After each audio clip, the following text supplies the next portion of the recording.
1:43. Para muchos, efectivamente, la gran manipulación cósmica está ocurriendo desde el principio del tiempo y nosotros somos simplemente víctimas, cobayas, inocentes seres humanos. ¿Será verdad? ¿Será exageración? Quiero, querido equipo, que todos juntos escuchemos muy atentamente a Miguel Ángel Ruiz, que ha sido una de las personas que ha abierto la puerta a este nuevo misterio, repito, irritante, y lo vais a entender enseguida. Parece propio de la ciencia ficción, pero desde luego es una nueva pata, un nuevo pilar, un nuevo pivote de las conspiraciones. Sabemos que el tema de conspiraciones, claro, como somos protagonistas, cuando alguien ve un fantasma, es ese el protagonista, es el testigo. Las conspiraciones parece que tienen que ver con toda la humanidad, por lo tanto nos afectan absolutamente a todos. Yo os pido, como estoy seguro que hará toda la audiencia, casi silencio sepulcral, porque este ingeniero en telecomunicaciones, recopilando datos e investigando, trae una información interesante, que luego habrá que opinar, que valorar, y por supuesto, si tenéis algún dato, hay que saberlo esta noche. Me da la impresión, a mí, que abrimos las puertas de un mundo nuevo y extraño, un nuevo giro, salto mortal sobre conspiraciones que son difíciles de creer, pero ¿y si están pasando? ¿Si están ocurriendo? Como dice Santiago Camacho, si esto en documentos secretos que íbamos a conocer ha ido pasando a lo largo del tiempo y solo cada 50, 60 años nos enteramos, ¿qué está ocurriendo? ¿Quién está jugando con nosotros si es que esto está pasando? ¿Es creíble? ¿Es posible? Vamos a conectar directamente. Miguel Ángel Ruiz publicaba en Año Cero un reportaje sorprendente, inaudito en mi opinión. Tiene que ver con misterio e incluso con medicina. Miguel Ángel Ruiz, buenas noches. Hola, buenas noches. Vamos a ver, para mí, como te digo, era algo completamente nuevo. Quizá no estaba del todo informado, porque quizá el término en España no es tan conocido. ¿Cómo se dice esto, Miguel Ángel, realmente? ¿Morgellons o Morgellons? Morgellons. ¿Podríamos definirlo? Es una palabra inglesa, claro. ¿Podríamos definirlo?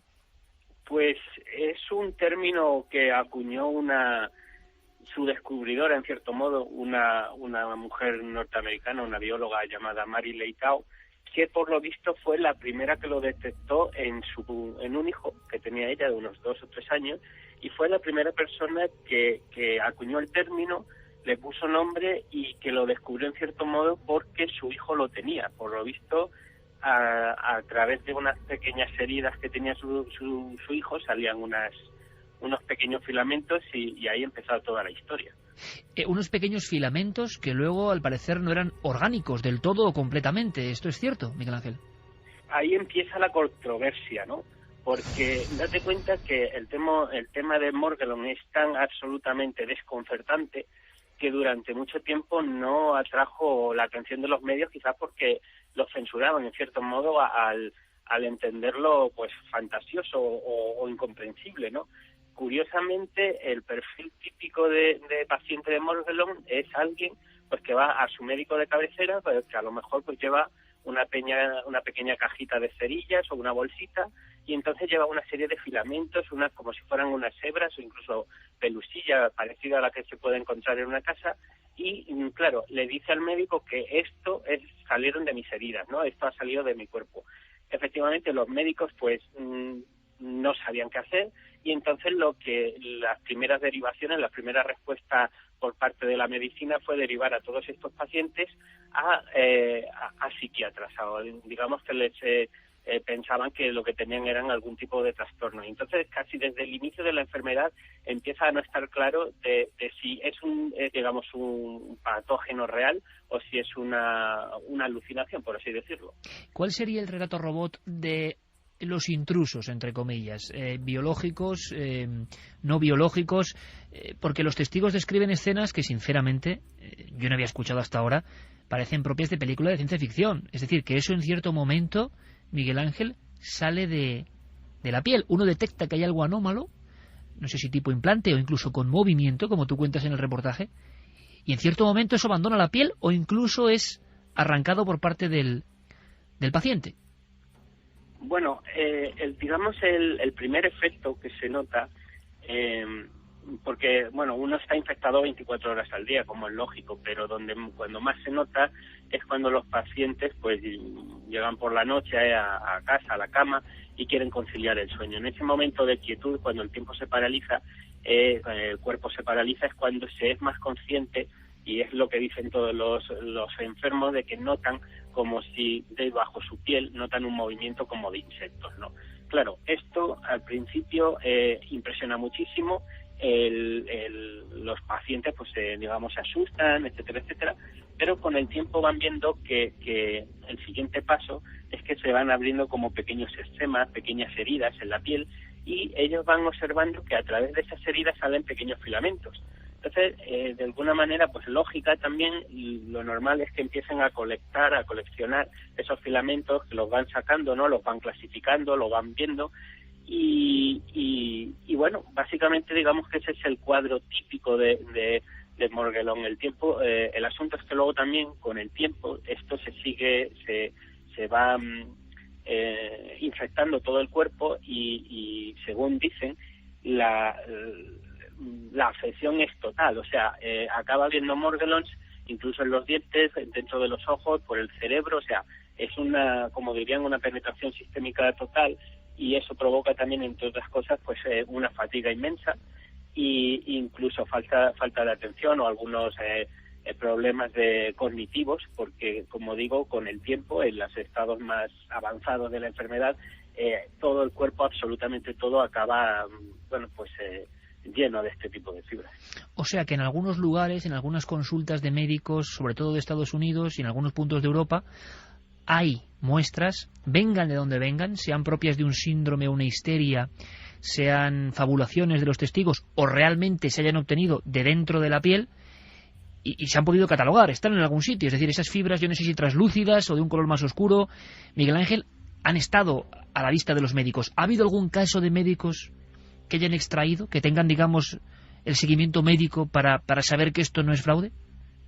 Pues exactamente sí, y además lo indico en el artículo, con fecha 12 de mayo de 2010, DocPress publica un estudio científico en el cual viene a llamarlo análisis de un grupo de enfermos con confirmación clínica de fibras subcutáneas microscópicas.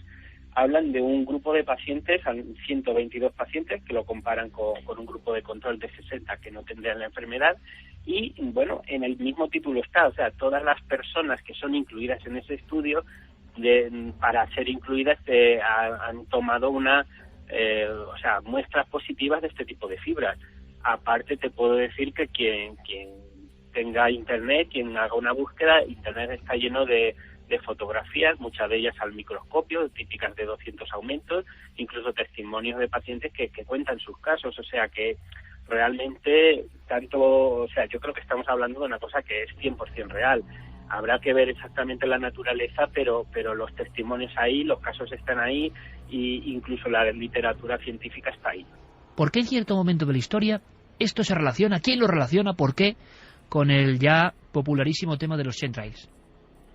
Bueno, quien realmente lo populariza con el tema de los chemtrails es una doctora, una especialista en toxicología que se llama Hildegard Staninger. Ella, digamos, como que lo relaciona con una suerte de proyecto, algo que vendría a ser una especie de nanotecnología militar o una cosa así, y también con, como bien has dicho, el tema de los chemtrails. ¿Y qué has encontrado tú en tu investigación, Miguel Ángel? Cuando te has puesto, y yo sé que eres un hombre de talante muy racional, como debe ser, has hecho un trabajo fantástico de divulgación, pero personalmente, ¿qué te has encontrado? ¿Algún tipo de sorpresa, de cosa que no esperabas, de relación real quizá entre el mundo de la conspiración y esta enfermedad, este síndrome? Mira, el mayor problema dentro del estudio de los Morgellons es que, digamos, las teorías de los diferentes grupos son prácticamente imposibles de compaginar unas con otras, ¿no? Por un lado, lo que dice la conspiración, que es parecido a lo que dicen los pacientes, y por otro lado, a lo que decía un estudio que hizo el gobierno de Estados Unidos, el CDC, digamos que es un estudio oficial que en cierto modo lo que hace es negar la enfermedad. Como todo esto, digamos, es tan diferente unos tipos de otras cosas, ¿no? Es, en principio, sin estar delante, es bastante difícil hacer una aseveración. Pero hay, por ejemplo, de los estudios independientes, de lo que dicen los enfermos de Morgellons, una cosa que es tremendamente curiosa. Ellos cifran, o digamos que calculan que estas fibras, que para ellos son nanotecnología, sería algo artificial, algo que es creado por el hombre, ellos dicen que estas fibras, cuando se queman, se necesitan una temperatura de combustión entre 800 y 900 grados centígrados. Eso, desde luego, es una temperatura de combustión imposible para cualquier otro tejido textil, tipo nylon, tipo, no sé, algodón, una cosa así. Si este dato es cierto, para mí cobra peso la teoría más fantástica. Y si la teoría más fantástica, digamos la de la conspiración, la de la nanotecnología, es cierta, el número de preguntas y de teorías que se abre, aparte de ser totalmente fantástico, yo creo que sitúa el contexto en una nueva realidad, pero que tomaría un cariz bastante terrible y bastante desolador si se demuestra que de verdad hay una cierta epidemia por una tecnología, bueno, pues creada por el ser humano, ¿no? ¿Cuál sería la sucesión de hechos, digamos? ¿Qué se está haciendo? ¿Quién? ¿Por qué? ¿Y por qué eso llega debajo de la piel de algunas personas?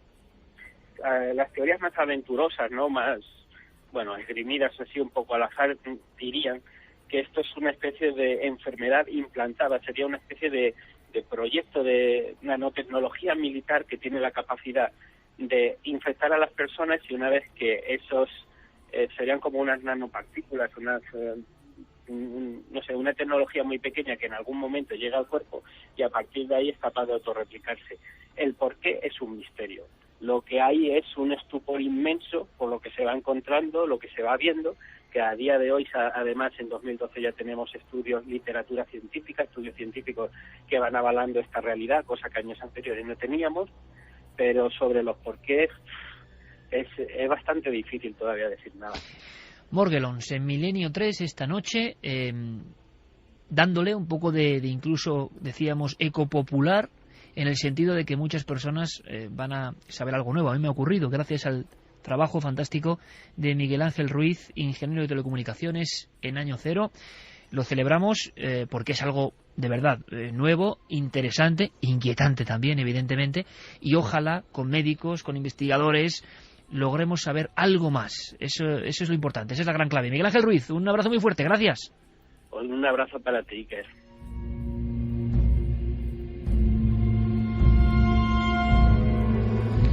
Antes de que digáis nada, hablábamos de científicos y de médicos. Doctor Cabrera, ¿qué puede saber de este síndrome? Él que lo sabe todo en torno al mundo forense, el mundo de la psiquiatría. ¿Está pasando? ¿Lo tratan? La sorpresa es, ¿consideráis que es una tontería que ni que mencionar? Doctor Cabrera. Es un síndrome que desde hace muy pocos años etiqueta un cuadro psiquiátrico grave por el que la persona cree que en su piel hay una serie de parásitos o bichos que le producen unas lesiones. Es decir, sería una especie de delirio dermatóxico, por así decirlo. Esta es una enfermedad en la que no todo el mundo está de acuerdo, ni dermatólogos, ni psiquiatras, ni médicos generales, porque hay muy pocos casos, hasta tal punto de que algunos hablan de, digamos, dermatosis inexplicable. Esto nació porque hubo un caso muy concreto en el que un muchacho, hijo de médico por cierto, empezaba a padecer una serie de lesiones en la boca, en los brazos y en las manos, y cuando se analizaban esas lesiones, al parecer pues había una serie de elementos que no cuadraban, una especie de hilitos o cristales, etcétera. Pero este síndrome hoy por hoy todavía está en entredicho y no hay un acuerdo general entre los médicos respecto a él. Síndrome que existe y sabemos poco en torno a él. ¿Qué sabrá el doctor Gaona, otro gran psiquiatra? Es algo delirante, algo decir que excede a la percepción de esa realidad, y la persona nota, como he dicho, que se va moviendo. Incluso hay un nombre para esto que se llama la formicación de hormiga. Y lo curioso del caso, yo he tenido pues bastantes casos a este respecto. La persona pues empieza a pellizcarse estos sitios donde cree que están los bichos. Incluso en otros momentos, por ejemplo, coge una cuchilla, una hoja de afeitar y comienza a abrirse la piel, o un cuchillo incluso. Doctor Gaona, tendríamos que saber algo más. Queremos, antes de empezar el debate y las opiniones de todos los oyentes que estarán muy atentos, estoy seguro, saber algo más del incierto origen. Gaona se ha metido también a fondo en esta historia. Ha tratado a varios pacientes en este país de eso que puede ser Morgellons, que luego veremos cómo se conecta con otras conspiraciones. Pero, ¿algo sobre el origen? ¿Diferentes teorías? Bueno, en principio es que el problema de toda esta cuestión es que no hay un origen determinado. Es decir, para algunos es un problema meramente psicológico. Para otros, como he dicho, realmente hay algún tipo de insecto, y en ocasiones diminuto. Y para otros cuartos, ya otro cuarto grupo, incluso una infestación de tipo bacteriano. Los que yo he visto, desde luego, sin lugar a duda, podría decir con cierta claridad que era un delirio de infestación, ¿no? O síndrome de Ekbom también se llama. Es decir, un delirio de parasitosis. Porque yo mismo he examinado muchas de estas heridas. Además, la persona suele rascarse una y otra vez, hasta el punto de levantarse las costras, de ahondar en ellas, y tengo, desde luego, porque estamos en la radio, tengo unas excelentes fotografías de este tipo de heridas, que en ocasiones llegan, pero dejar los brazos completos, incluso hasta el dorso de la mano, hasta los propios hombros, llenos de cicatrices, como si la persona hubiese pasado una verdadera viruela. 1:58, un fenómeno nuevo. El doctor Gaona comentándonos casos diván adentro, y se lo agradecemos. Casos que llegan a ser dramáticos. Cuando alguien ha visto, y repito, muchas de las personas de los casos que ahora se consideran misterio es que han visto esos filamentos andando o moviéndose o reptando o como sea antes de sacarlos, que es cuando se quedan inertes, muy cerca de la piel, es decir, con una pequeña venita. El doctor Gaona nos cuenta, por supuesto salvaguardando la identidad de algunos pacientes, casos en España que os van a poner los pelos de punta, pero que son realidad. Bueno, en algunas ocasiones este tipo de delirio dermatozoico llega a adquirir pues unos caracteres realmente espectaculares.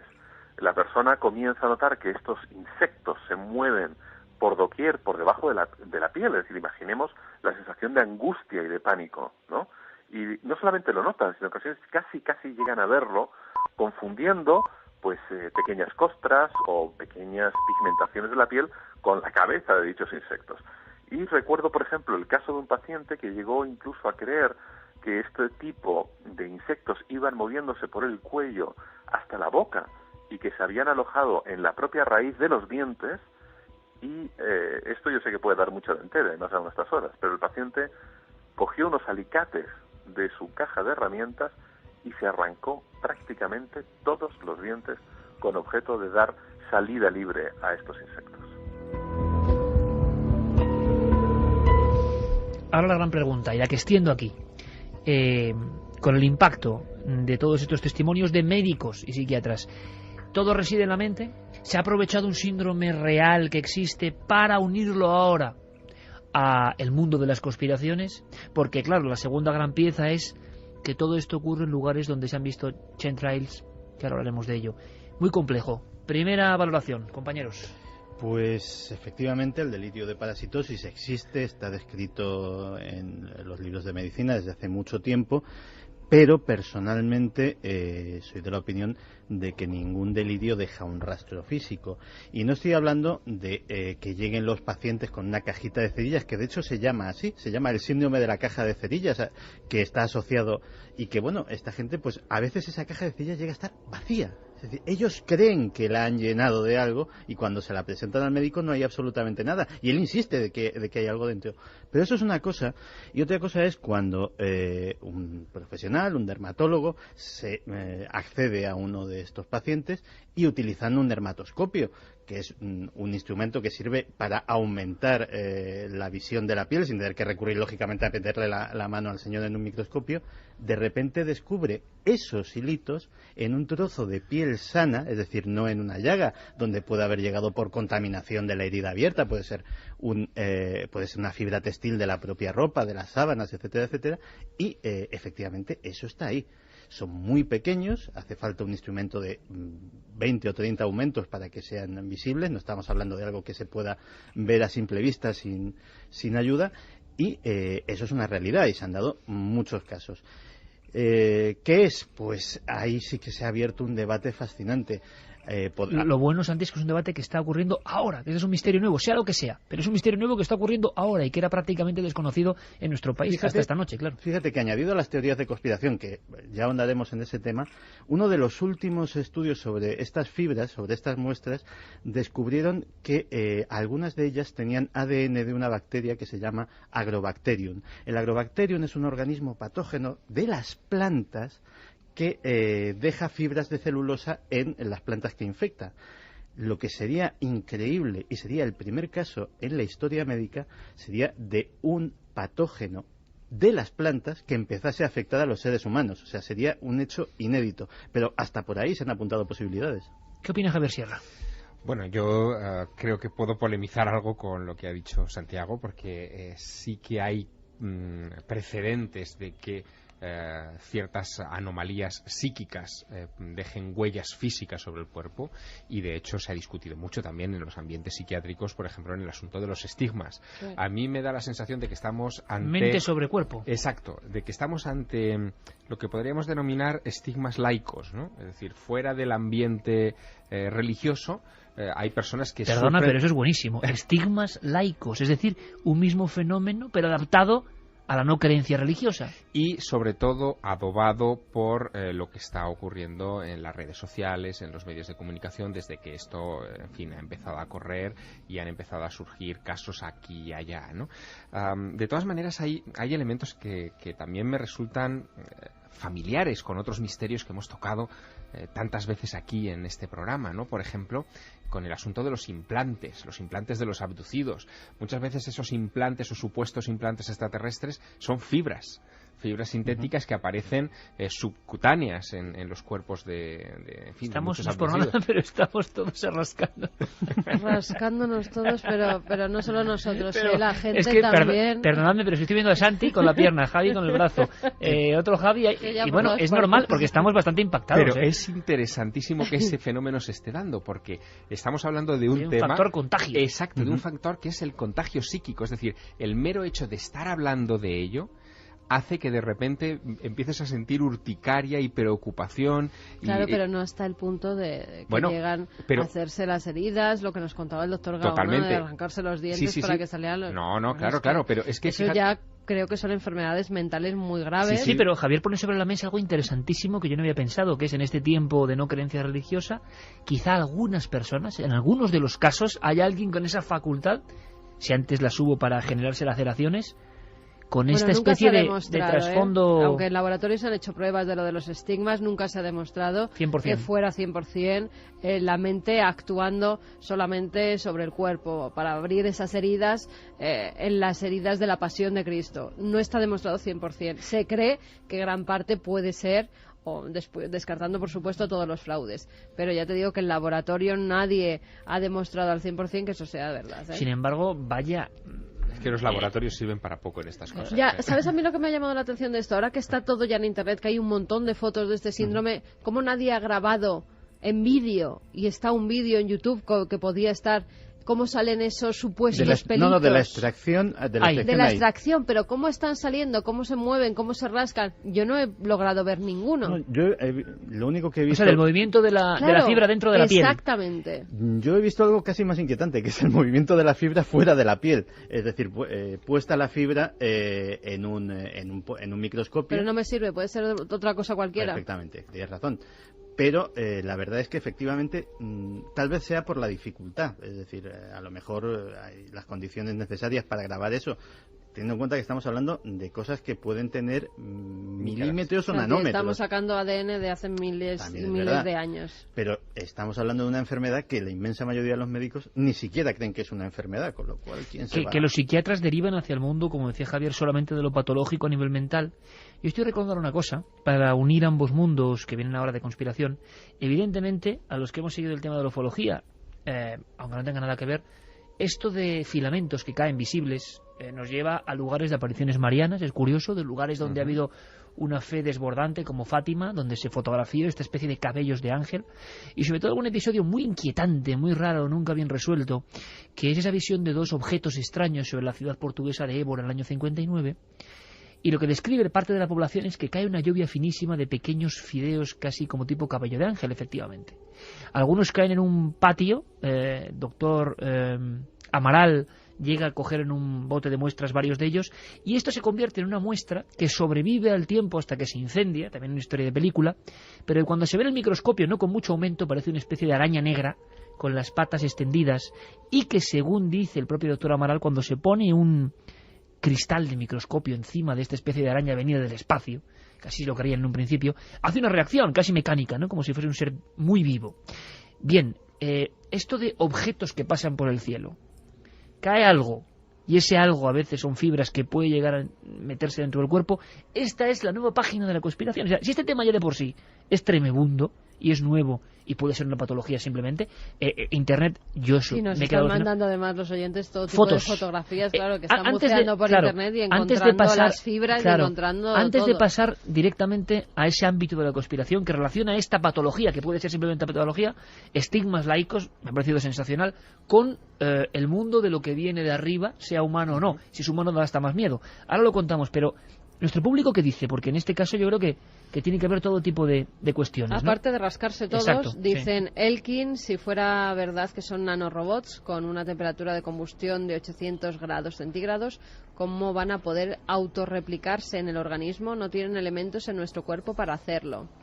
Granada dice, buenas noches milenarios, vivo en la costa de Málaga y suelo mirar al cielo con mucha frecuencia. Curiosamente, todos los chemtrails parecen seguir la línea del litoral con la curva que esto implica. Lo que más me llama la atención es que suelen marcar la línea de la costa y mar adentro casi nunca. Aparecen estas siniestras líneas. Acumulo montones de fotografías. Tal vez no quieren desperdiciar en el mar estos supuestos químicos. Constanza dice, en algunos lugares donde se han visto chemtrails, a los días siguientes se les pidió que no tomaran agua del grifo. ¿Casualidad? Yawit dice, si mira la foto, si lo ve mi madre se muere, se pasa el día diciendo que tiene algo por ahí dentro de la piel y que pica.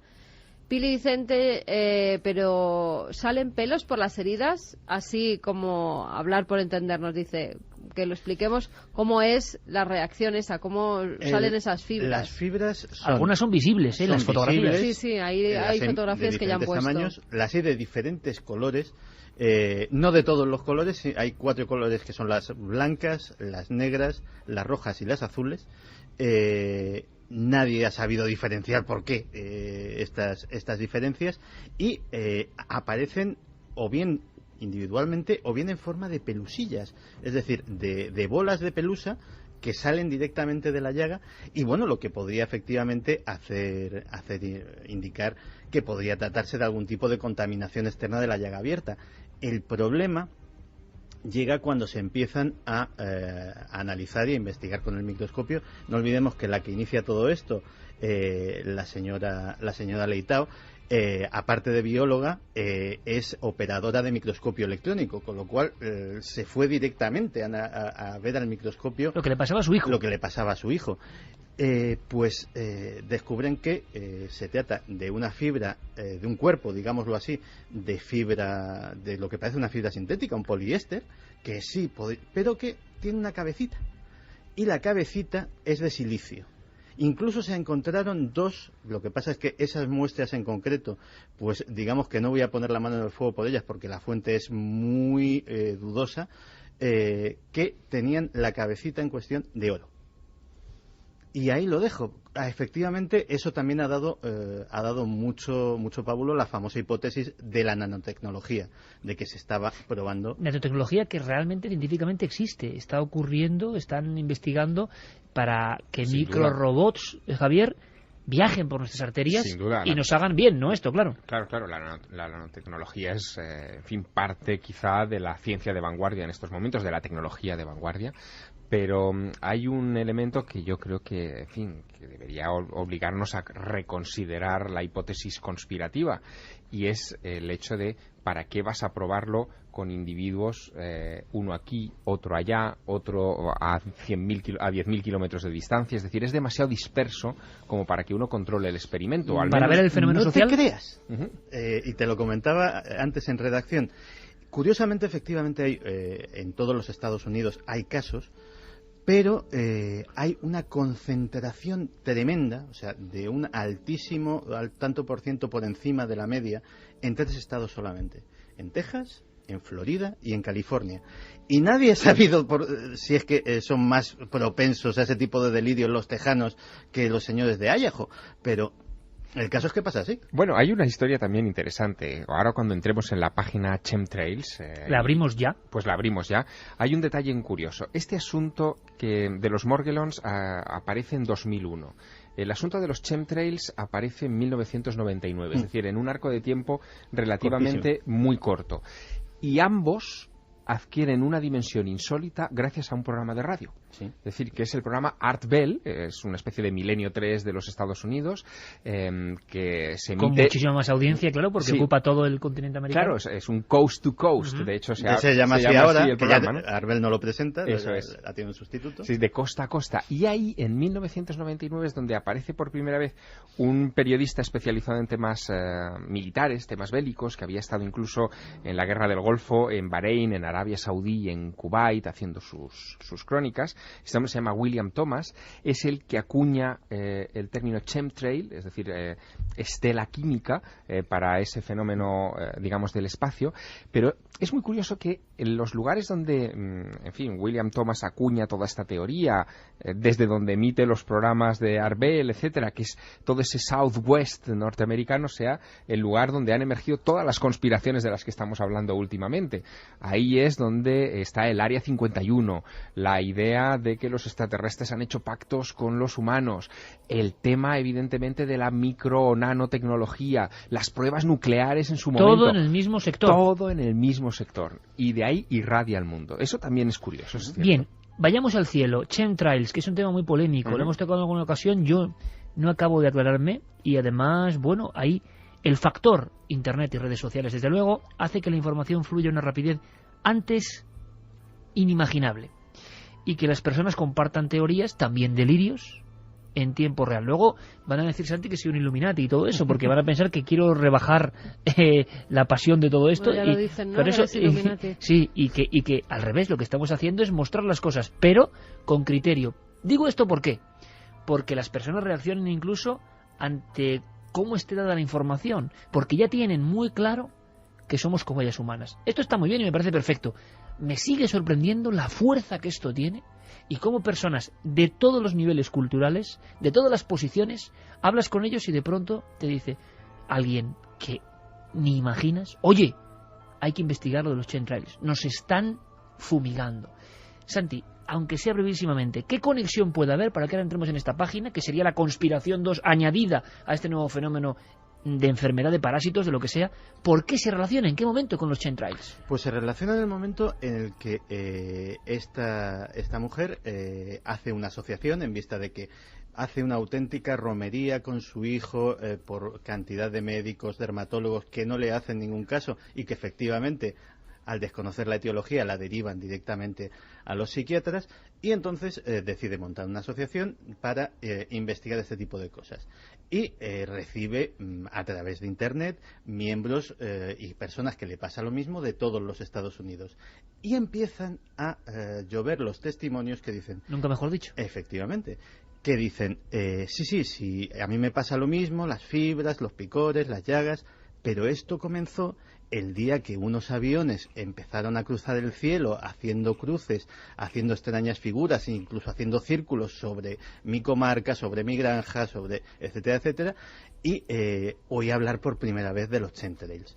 Y yo creo que tiene una relación. Has dicho algo muy importante. Oí hablar por primera vez de los chemtrails. Hay un fenómeno social de fondo interesante. Y yo os lanzaría, Santi y Javier, aprovechando que vosotros conocéis todo esto a fondo, para preguntaros algo que yo, y estoy seguro que muchos oyentes, no acabamos de entender.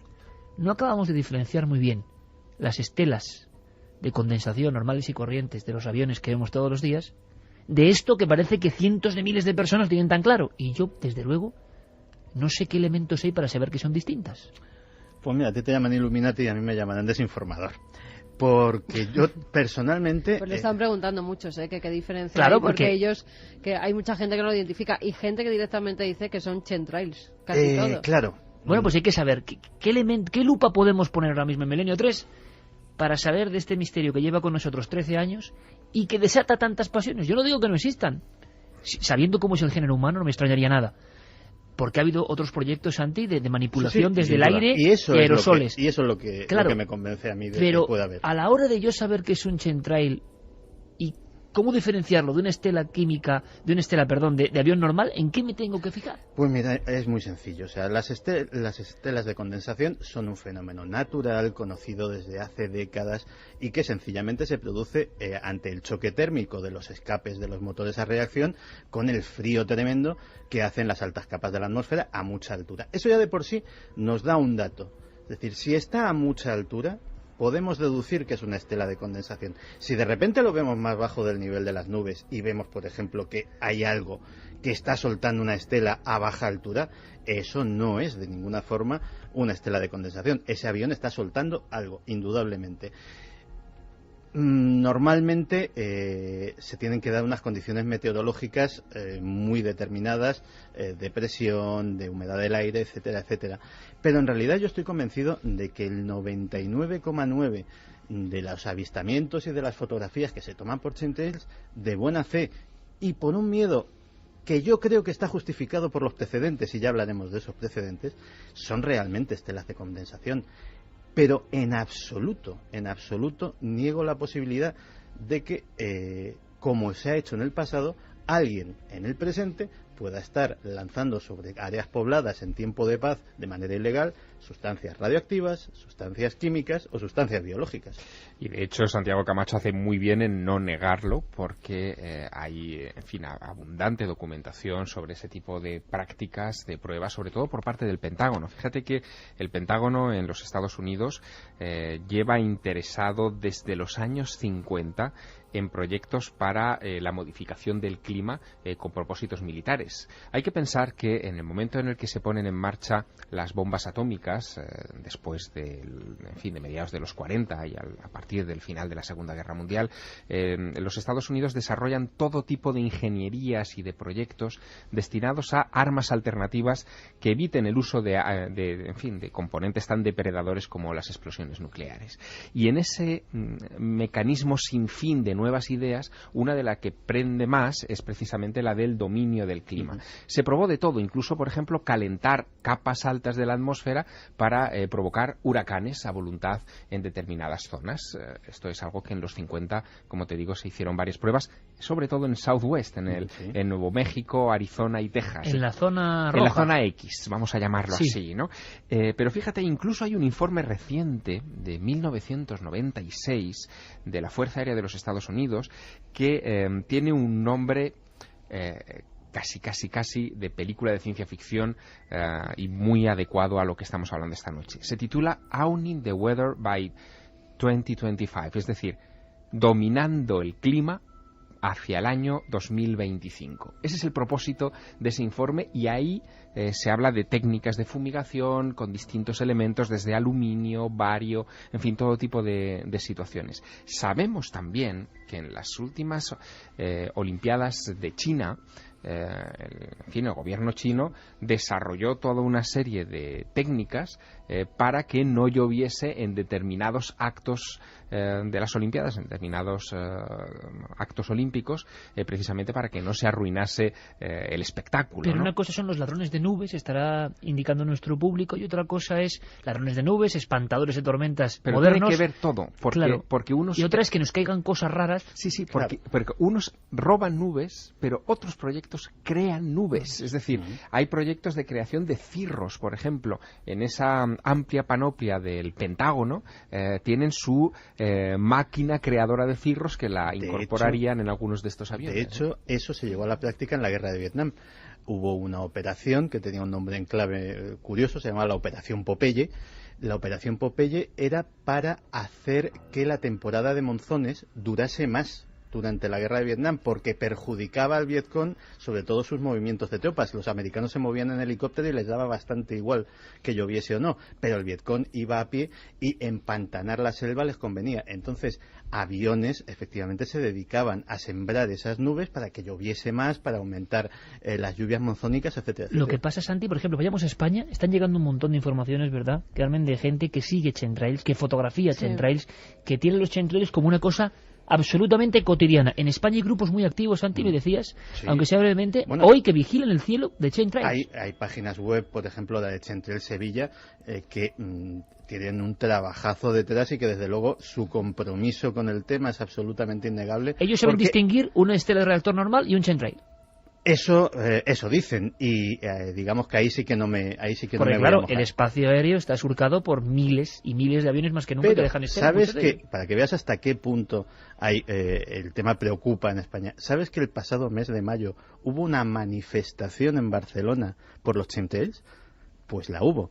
Así que estamos ante un tema que preocupa a la gente. Preocupa mucho. Es curioso, ¿no? Porque en mi opinión sincera y humilde, o es que no me entero bien del tema y no sé muy bien distinguir, porque estoy seguro, y ahora Santi comentará brevemente algunos elementos, ha habido manipulaciones expandiendo aerosoles incluso, o sea que el género humano ha hecho de todo, pero no sé muy bien distinguir, que seguramente existan, no lo sé, unas de otras, las naturales, las que surcan, las que rayan toda la cúpula celeste todos los días, en todas direcciones, y estas otras. Vamos a preguntar a un común colaborador y amigo de este programa, Enrique de Vicente, que él cree profundamente en los chemtrails. Vamos a escuchar a personas que no creen también. Escuchamos a Enrique.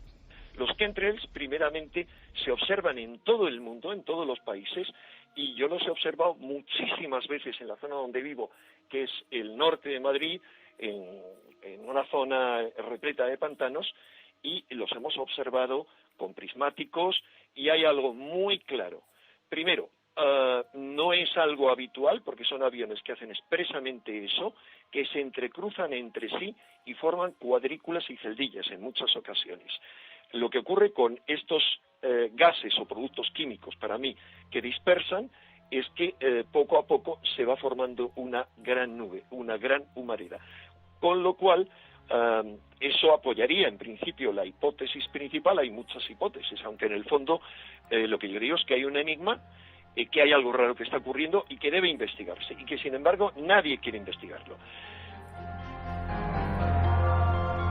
Polémica incluso aquí entre el equipo, escuchando a Enrique Vicente. Una cosa más, porque los que afirman que existen estos chemtrails van un poco más allá, y ese más allá es sorprendente. En ocasiones los aviones que hacen esto no tienen identificación, aunque hay evidencias más que suficientes de que aviones de línea también dispersan estos agentes. Eso sería una larga historia, porque hay testimonios realmente reveladores de técnicos que trabajan en aerolíneas cuya identidad se ha reservado, pero que han explicado con detalle dónde van los depósitos y cómo los dispersan. Esto es un poco fuerte. Ahora opinamos. Antes, lógicamente, ¿qué piensan los expertos? Muy brevemente, y encabezados por Jacob Petrus, meteorólogo compañero de Telemadrid, y por José Manuel Nieves, jefe de ciencia de ABC, de sobra conocido. En mitad y mitad de testimonio, entre los dos componen el decálogo de alguna forma, o los titulares básicos de lo que piensan quienes creen que todo es una absoluta y rotunda fantasía. Bueno, mi opinión es muy clara. El fenómeno chemtrail no existe. Lo que sí existen son los contrails, es decir, las estelas de condensación.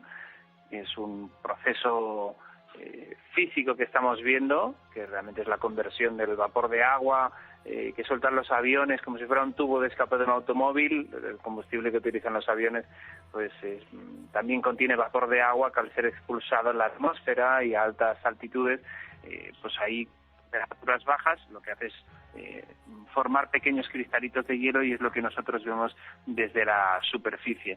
Todo lo demás para mí es cuento y no puede ser demostrado. No existe ni una sola prueba de que haya nadie intentando introducir productos químicos con vete a saber qué fines para dañar a no se sabe quién. Sí es verdad que ha habido experiencias y experimentos, como por ejemplo en China, que liberan determinados productos químicos a la atmósfera con la intención de hacer llover o de evitar que llueva. Esto se ha hecho, pero no tiene absolutamente nada que ver con el fenómeno de los chemtrails. También es cierto que dentro de esa estela sí puede haber algún residuo químico procedente de la combustión del avión a reacción, pero de ahí a lo que se está diciendo va muchísimo trecho. Pocas veces tanta irritación, nunca mejor dicho también, con estos misterios, y una controversia tan dura. Tan claro lo tienen los escépticos como los crédulos, Javier. Santi. Es un tema, desde luego, que provoca urticaria, nunca mejor dicho, en todos los sectores, ¿no? En los que creen efectivamente que nos están bombardeando, quizá para provocar una mutación. De hecho, las ideas más alocadas, entre comillas, de esta historia... ¿Qué persiguen? Exacto, es el inyectar una especie como de patógenos que serían los que después provocarían los morgellons y quizá otras enfermedades u otras dolencias, ¿no? Y luego también, evidentemente, en fin, puedo entender perfectamente las posturas de los incrédulos. Yo solamente añadiré un pequeño detalle, un dato, y viene nada menos que de Edward Teller, el padre de la bomba atómica, de la bomba H, ¿no?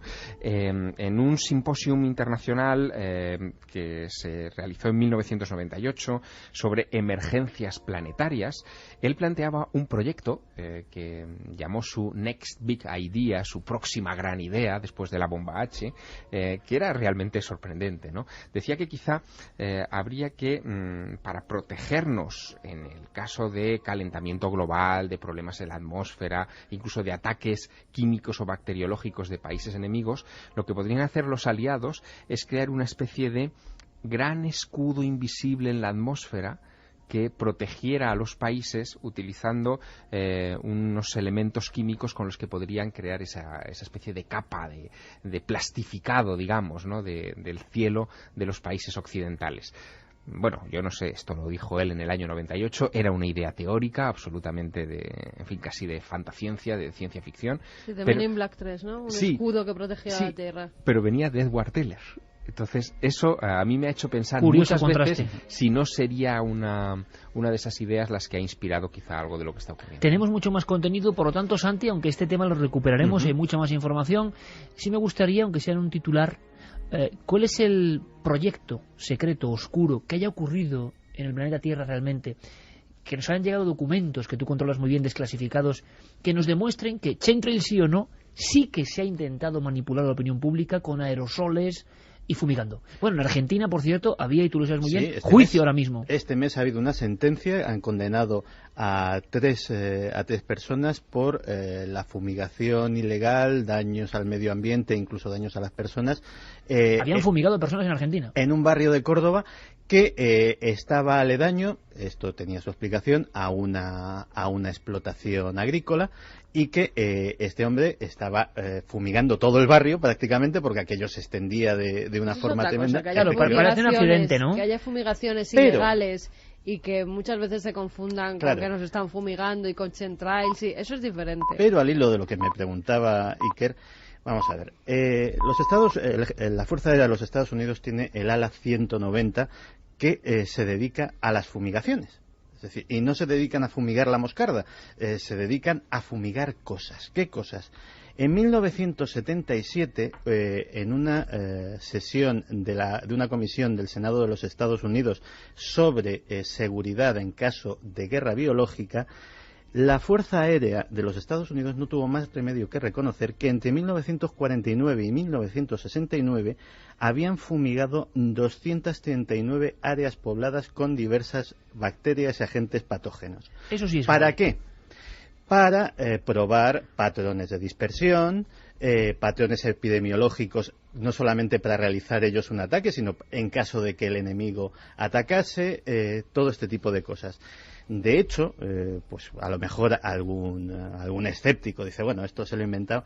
Una publicación tan prestigiosa como Scientific American publicaba hace relativamente poco un artículo sobre una de estas fumigaciones en la bahía de San Francisco de una bacteria potencialmente mortal, la Serratia marcensis, que provocó una epidemia importante y varias muertes en la bahía, y publicación científica más prestigiosa que esa no se me ocurre. 2:31. Tenemos que continuar porque hay mucho dossier, aunque desde luego si recibimos información interesante siempre tendremos la ventana abierta de este mundo tan conspiranoico, tan extraño. No se empiecen tampoco a obsesionar los oyentes, porque claro. Igual nos dice de colores me he quedado pues sin saber nada de este tema esta misma mañana en mi higiene diaria, en una herida de la planta del pie me saqué lo que yo creía que era un pelo raro blanco. Y hoy está, pues, bueno, con lo que los estamos pies contando... están muy en contacto con los calcetines, es decir, que las fibras... Sí, cualquier y a cosa. presión con los zapatos, o sea, Claro. Y, bueno, si anda descalzo y tiene madera, una y silla... si alguien tiene una duda muy grande y un problema, que vaya a su médico y punto, no pasa nada. Sí, el médico va a flipar cuando le diga que sí está fumigado y que no, pero que le le ha salido, fibritas que le por ha los salido pies. esto, que es que puede haber un caso real o lo que sea, pues que lo examinen los médicos. Es muy curioso porque, para terminar este asunto, el punto de España desde el cual más gente informaba de fotografía y seguimiento de chemtrails era curiosamente Málaga. Sí. ¿Tendrá algo que ver con algo?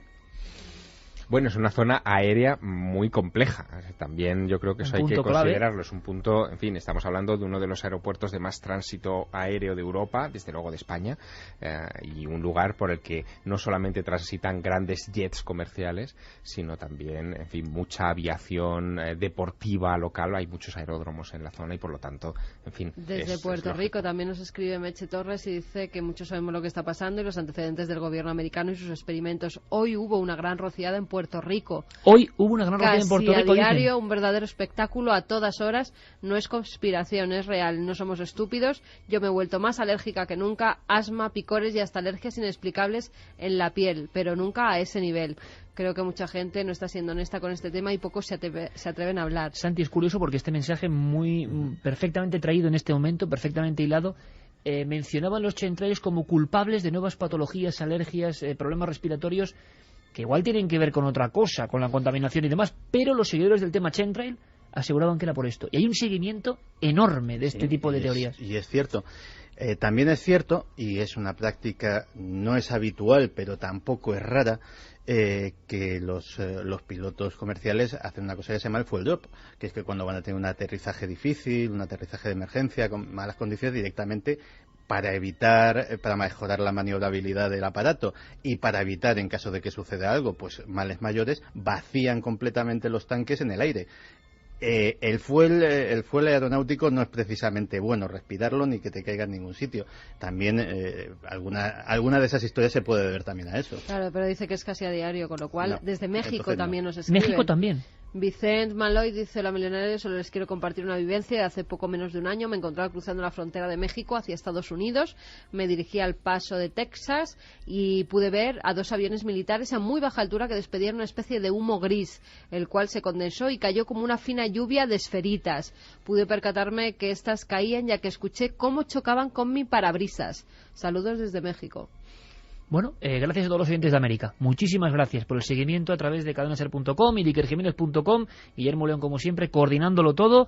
Pura conspiración en los aires. Está ocurriendo y tenemos que contarlo. Con este nuevo fenómeno que sí que nos deja un poco impresionados, los morquelons, ¿no? Morquelons. Y que por Internet da la sensación de que esa realidad ha superado ya la realidad convencional. Y ahí ya se extreman precauciones, se comparten fotos, está ocurriendo ahora mismo. Vamos a otro tema mucho más clásico. Ahora enseguida conoceremos a esa mujer que mañana será protagonista en el Vaticano y es mujer de todos los misterios, Javier. Antes, le pido a Noel que incluso vayamos a un mundo más oscuro porque hablamos de desenterramientos muy particulares.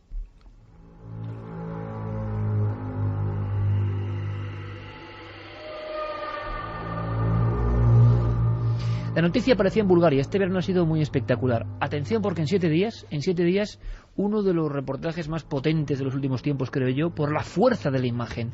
Se ha hablado mucho de exhumaciones de vampiros, pero muy pocas veces hemos podido asistir, no recuerdo ninguna otra, al momento en que los arqueólogos prácticamente desentierran la historia. Y la historia a veces tiene estacas en el corazón, la historia tiene clavos en la cabeza, la historia tiene grandes piedras de forma triangular que sellan las voces de ultratumba. Curiosamente, siempre se ha hablado de Rumanía, pero ha sido en Bulgaria, Javier, desde el mes de junio, desde el día 6 del 6 del 2012, empieza este aparecer de los vampiros. Y me gustaría saber, antes de que Carmen hile con una historia que ahora vuelve a examinarse y que tiene que ver con Estados Unidos y que es increíble, cambiando el tercio completamente, y antes de irnos a algo que parece más pacífico, como esa mujer de los misterios, a día de hoy, Javier, información, en Bulgaria esto se sabe muy poco, y invito a la gente, por favor, a que el próximo domingo, no este, sino el que viene, vean esas imágenes porque es increíble. Ahí están los vampiros, los que se creían vampiros, los maldecidos, emergiendo. Y eso ha generado en Bulgaria muchos problemas. Los científicos santiguándose, santiguándose. Eso lo has visto tú, Javier. ¿Cuántos vampiros han surgido de junio esta parte en Bulgaria? Pues nosotros estuvimos cubriendo la noticia que había surgido, sí, a finales de mayo de 2012 ya se aparecen esos primeros cuerpos que saltan a la luz, saltan a los medios de todo el mundo, medios de todas partes, de todos los rincones del planeta, acuden hasta allí para fotografiar y filmar esos cuerpos. Ocurre en un pueblecito a orillas del Mar Negro, se llama Sozopol, y ahí aparece lo que parecen los cuerpos estacados de dos personas en el ábside de una iglesia del siglo XIV, y son solo también la punta de un iceberg, porque a raíz de ahí, casualidad o no, surgen por todo el territorio búlgaro otra serie de hallazgos. Por ejemplo, en Sozopol fue el primero, pero hubo otros en Pepericón, por ejemplo.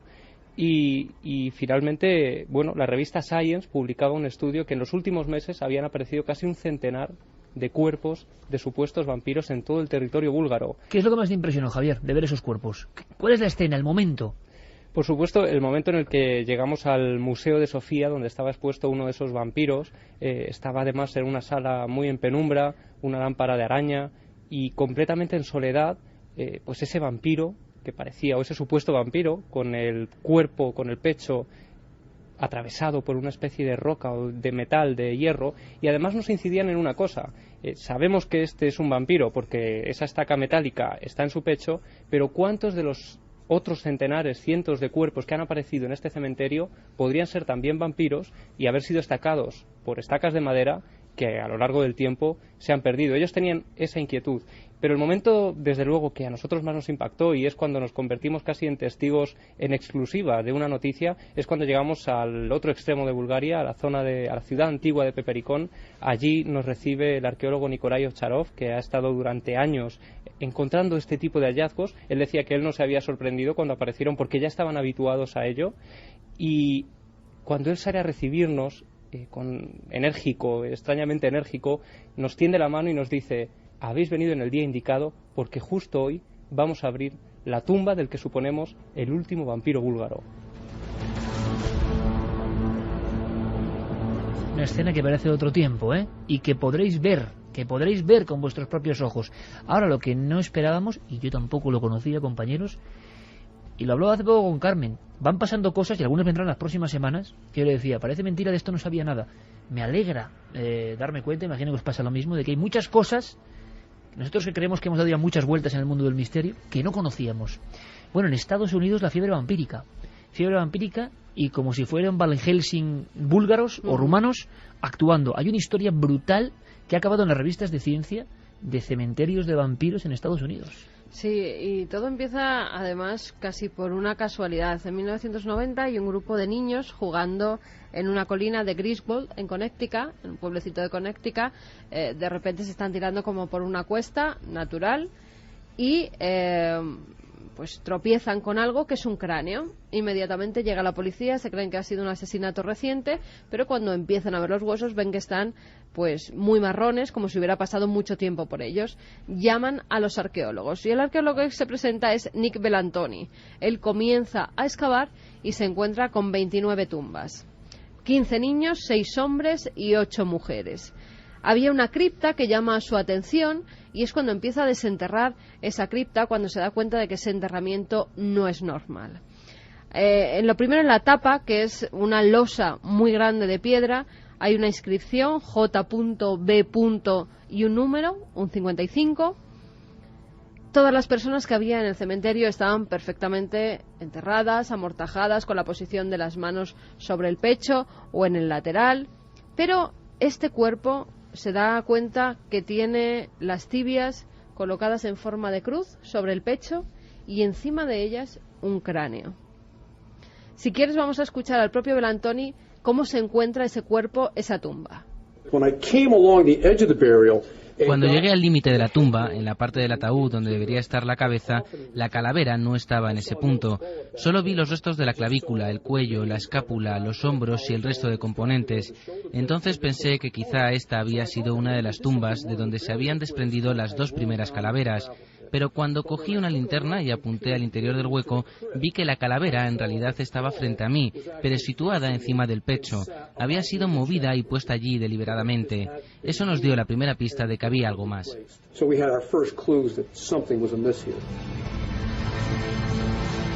Ese cuerpo lo envían al Museo Nacional de Salud y Medicina de Washington. Allí lo estudian, llegan a la conclusión que se trata de un hombre de unos 50 años que había muerto de tuberculosis o alguna enfermedad infecciosa de los pulmones hacia 1830 más o menos.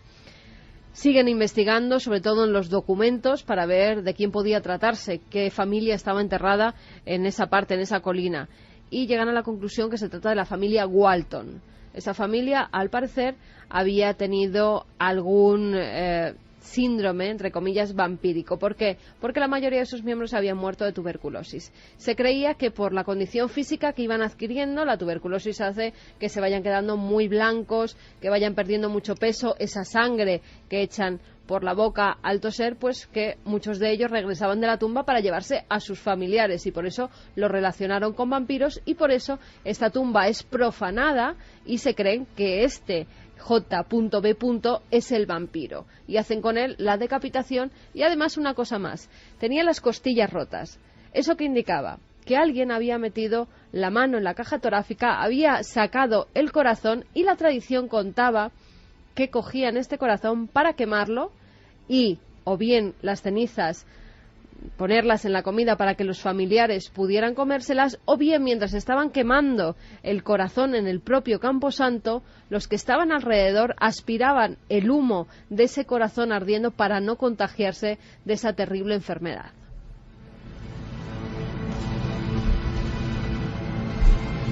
Pero el Antoni pues pide opinión a otros colegas, a otros arqueólogos y le dice, bueno, ¿tú no has oído hablar de los vampiros de Jewett City?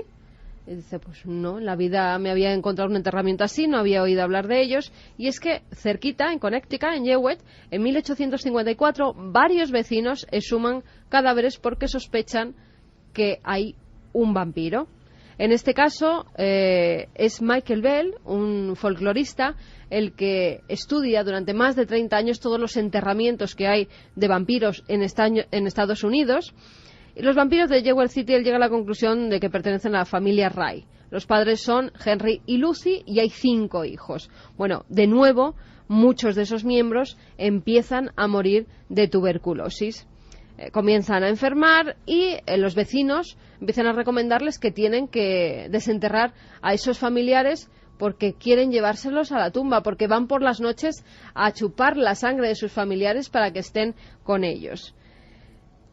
De nuevo hay desenterramientos, de nuevo hay profanaciones, de nuevo hay estacamientos, incluso algunos de esos cuerpos se encuentran con los pies clavados en los ataúdes y en la tierra para que no se levanten, otros están dados la vuelta hacia la tierra por si se levantaban que fueran hacia el inframundo, no que salieran. Y hay un estudio, el caso de Mercy Brown, una joven de 19 años que fallece en Exeter, en Rhode Island, en 1892. Estamos hablando de muy avanzado ya el siglo XIX. El caso es que la familia de esta chica, la que llaman Lena, comienza a morir también de tuberculosis. Primero es la madre, María Elisa, luego la hermana, María Oliva, y por fin su hermano, Edwin, comienza a sentirse mal. Para no contagiarse la enfermedad, se desplaza a otra localidad. Pero Lena, adquiere también tuberculosis y muere. El hermano va a enterrarla y empiezan a verle, decían los vecinos, y hay crónicas que así lo certifican, que era un muerto viviente. Los vecinos se empiezan a asustar, dicen que son sus hermanas las que se lo quieren llevar también a la tumba y le piden que si por favor pueden sacar el cuerpo de su hermana y pueden sacarla al corazón. Además, hay una cosa, hacía poco tiempo que había muerto, era invierno y el cuerpo se mantenía en perfectas condiciones. ¿Cómo descubrían si era vampira? Abriendo su corazón. Ese corazón decían que tenía sangre coagulada todavía dentro de él. La prueba definitiva para ellos de que esa chica, Lena, era una vampira. Todo esto ocurrió en Estados Unidos hace 110 años, una fiebre vampírica que solo imaginábamos en la Europa del Este, que nos parece hasta lógica y contextualizada, pero en Estados Unidos, imagino que en unos momentos de enfermedad, el virus siempre asociado al no muerto y también en unos entornos, imagino, de gran fervor religioso, donde todo lo ajeno da mucho miedo. Sí, tenemos, Iker, el último corte es de la profesora de Humanidades de la Academia de la Guardia Costera de Estados Unidos, Faye Ringel, que ella nos dice cómo eran estas tradiciones y por qué el sacar el corazón. En pleno Estados Unidos. Durante años se asumió que esto era ficción o al menos algo dudoso, un resto de folclore familiar que probablemente nunca ocurrió. Ahora parece haber pruebas de que realmente se exhumaron cuerpos y de alguna manera se retiraron los huesos para quemar el corazón, los pulmones o lo que hubiera dentro. Y esto ocurrió realmente al este de Connecticut y al oeste de Rhode Island.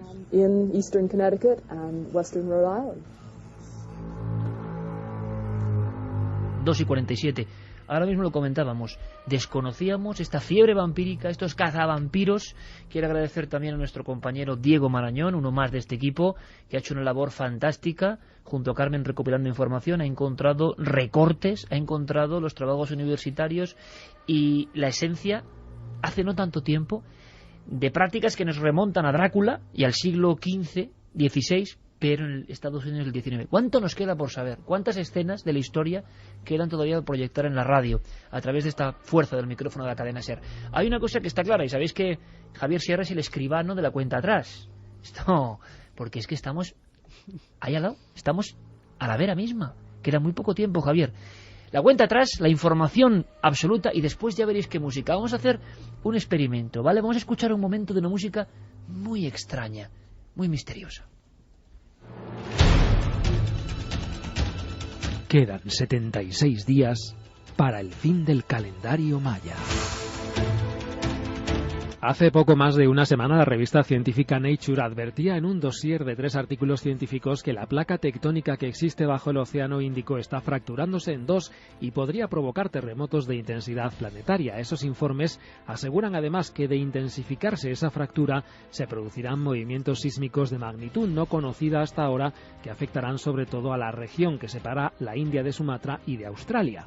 Nature recuerda que el pasado mes de abril ya tuvieron lugar en esa misma área sismos de 8,2 y 8,7 grados de intensidad en la escala de Richter y que esta ruptura progresiva, que ahora parece estar acelerándose, fue ya la verdadera responsable del terremoto de 9,2 grados de banda AC que provocó el tsunami de 2004 y que dejó 228.000 víctimas en el sudeste asiático. Es música sagrada, música del misterio, música de lo enigmático y una mujer como protagonista de todo esto. Una mujer, Javier, que ahora nos vas a hacer un poco su semblanza a modo de columna, pero que lo hilas directamente con la noticia. Mañana será icono planetario casi, importantísimo en el orbe de la cristiandad, pero que es una mujer que sería una testigo del misterio pura y dura. Testigo y protagonista en vida y en muerte, porque nos deberíamos centrar en un momento de septiembre de 1179, 3 días después de haber fallecido esta mujer, que es Hildegarda de Bingen, en el convento de Bingen, en Alemania, cuando de repente las hermanas de ese convento se despiertan a mitad de la noche escuchando unos cánticos extraños, justo estos. Descienden al claustro y lo que ven es una figura luminosa caminando entre el claustro a la que identifican con Hildegarda, con la mujer que había sido hasta sus 81 años la abadesa de ese convento. Esta historia, que sucede 3 días después y vinculada a estos cánticos compuestos por Hildegarda de Bingen y que se titulan Okvirga ag diadema, hace que los oficiales del Santo Oficio, de la Inquisición, se acerquen a ese lugar a recoger los datos de la extraordinaria biografía de una mujer que había dejado cientos de escritos y comenzaran un proceso de canonización que, caramba, Iker, no terminó hasta el pasado mes de mayo del 2012.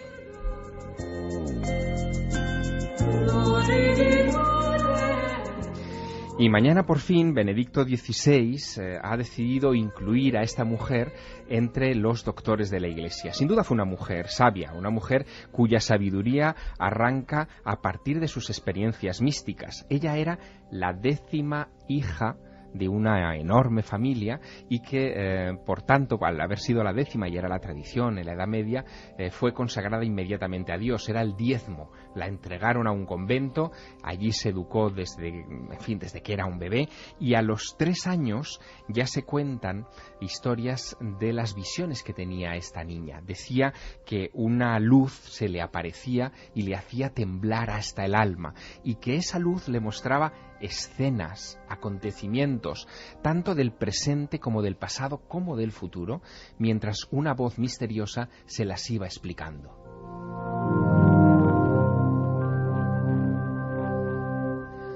Cuando cumple 42 años y 7 meses de edad, Hildegarda de Bingen deja escrito que una luz abrasadora ha penetrado en su mente y le da una capacidad asombrosa para comprender los libros teológicos y escribir sobre la materia. Redactará su texto fundamental, el Esquivias, que significa algo así como conocer el camino, y a partir de ahí comenzará a predicar en esos escritos y en las respuestas a las cartas que recibirá de toda la Europa medieval, cosas sobre el futuro de nuestro continente.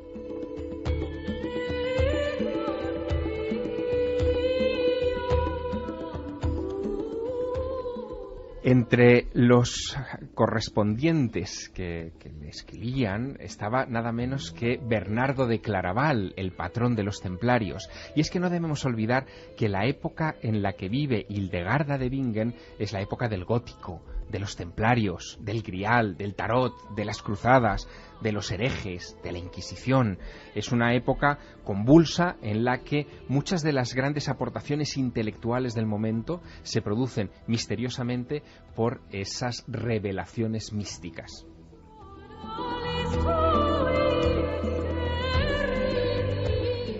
Dentro de 7 horas comenzará en la Plaza de San Pedro la ceremonia en la que Benedicto XVI la nombrará doctora de la Iglesia, que es el mayor reconocimiento que un papa puede dar a un santo, y lo hace porque considera Benedicto XVI que la influencia de esta mujer en la historia mística de la Iglesia a partir del siglo XII ha sido impagable.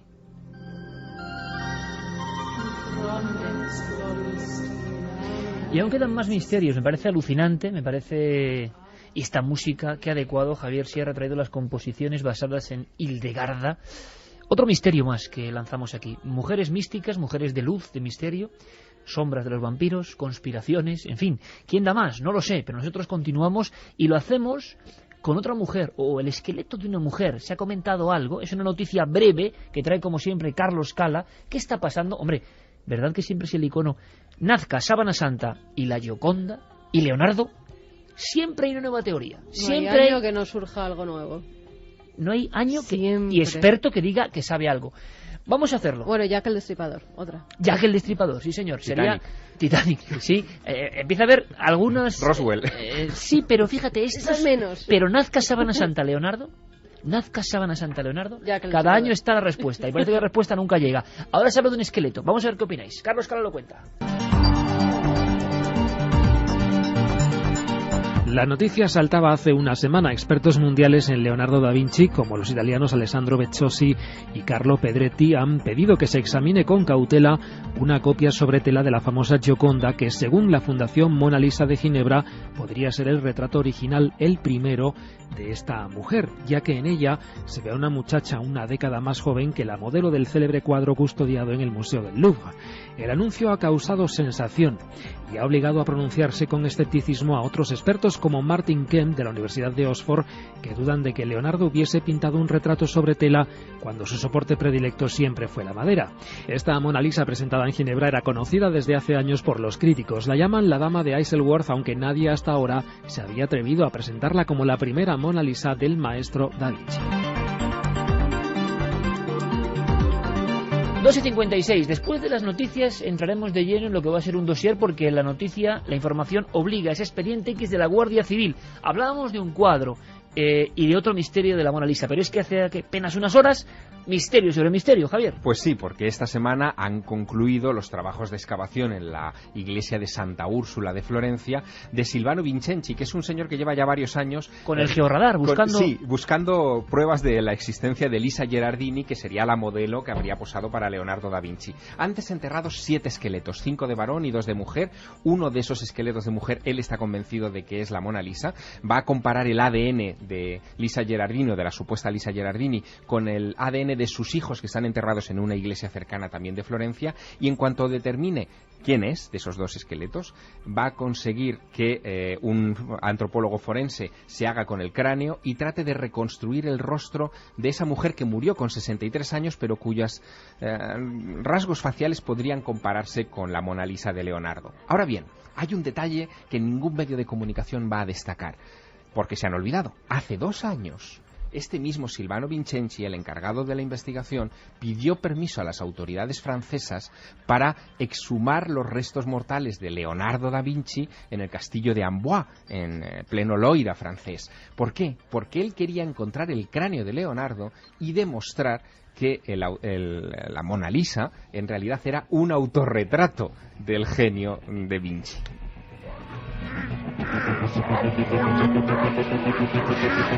Fíjate, voy a contar una cosa así. Hemos estado los 3 en Vinci, ¿verdad? Sí. A mí que me pareció un sitio un poco extraño, Javier. Lo es. Mira que Leonardo es un tipo luminoso y sus trabajos y...